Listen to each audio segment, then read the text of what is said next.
And welcome back to another edition of Tailgate Talk here at sunjournal.com. We are in the 897, as Mr. Oakes would refer to The 897, yo.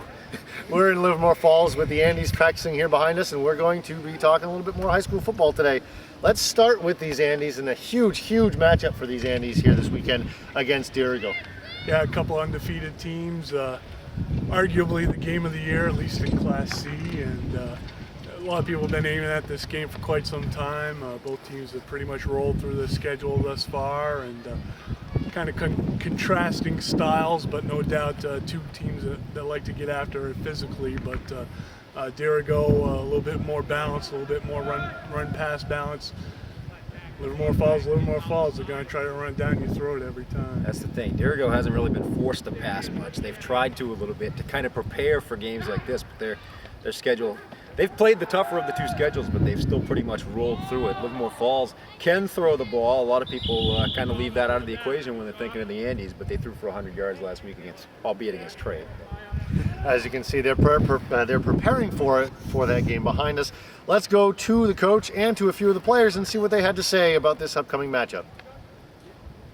All right, we're here with Coach Brad Bishop from Livermore Falls High School. Coach, 5-0 start. What's been the key so far to the team's success?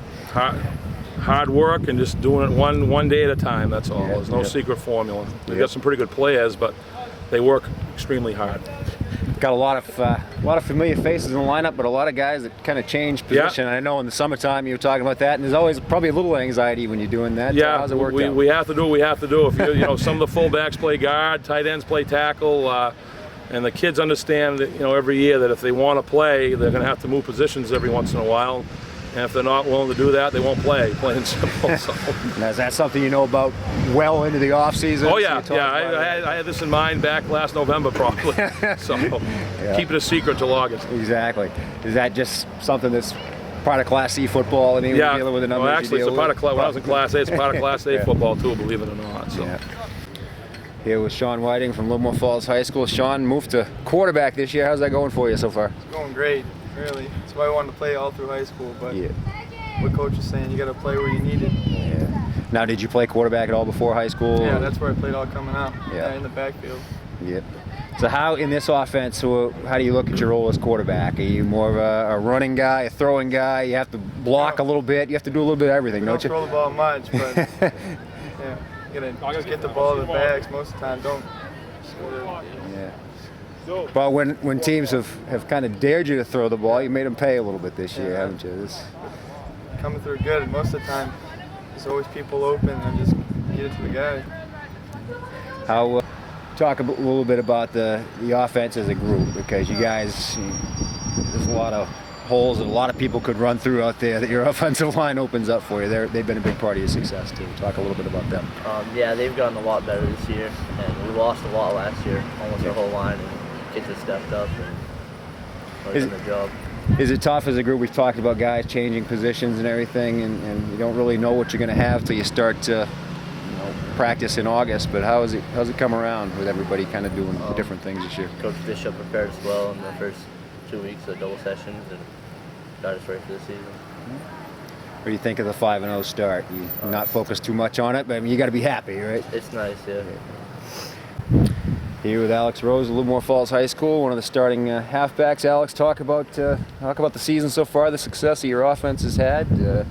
You kind of surprised at all by the number of points you guys have put up, or is that what you expected? We were a good team. I mean, we got great blocking, and with great blocking, we can run the ball well. And when they start coming up on us, we can throw the ball well. So we kind of can move it around.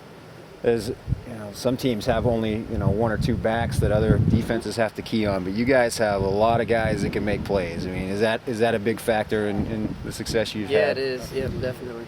Yep. Thanks to Coach Brad Bishop here at Livermore Falls High School and to his players for joining us here on Tailgate Talk. Their game, of course, one of the bigger ones. A couple other big matchups this weekend as well.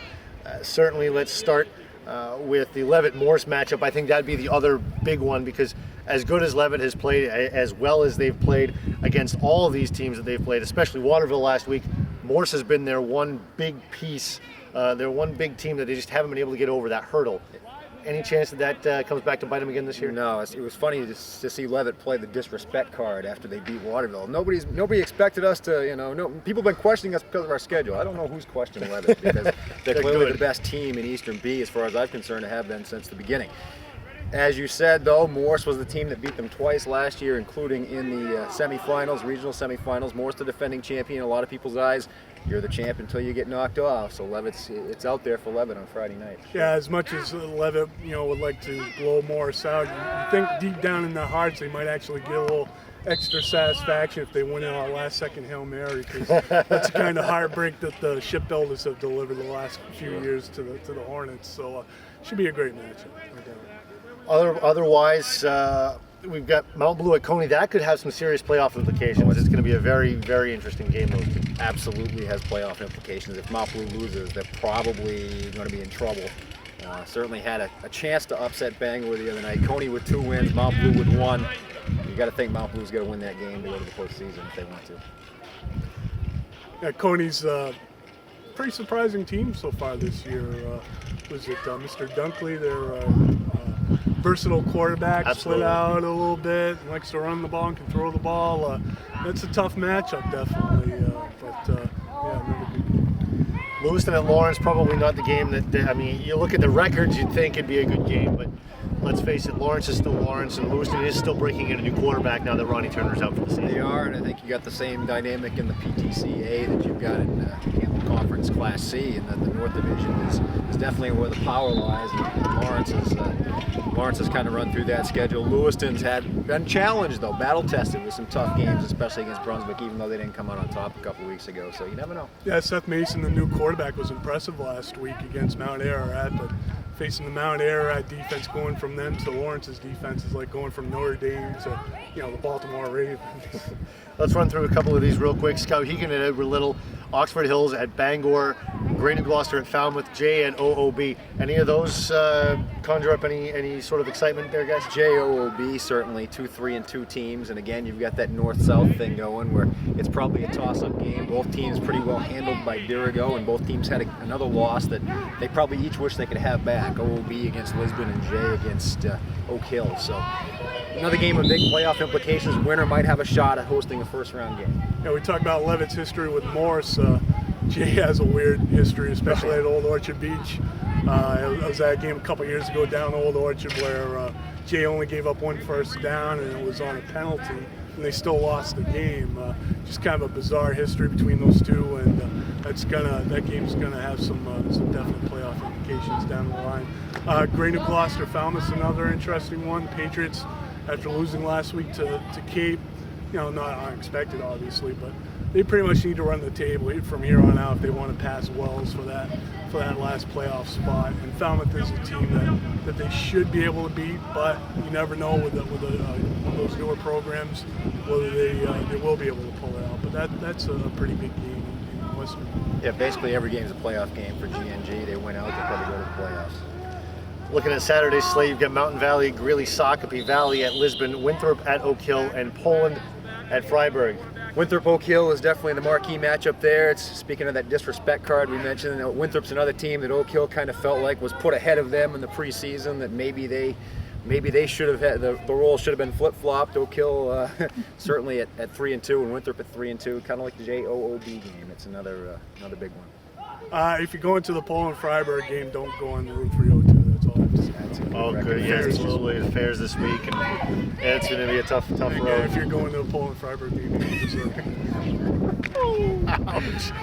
For Randy Whitehouse and Kalle, we'll end it on that note. I'm Justin Pelletier. Thank you very much for watching another edition of Tailgate Talk here at sunjournal.com.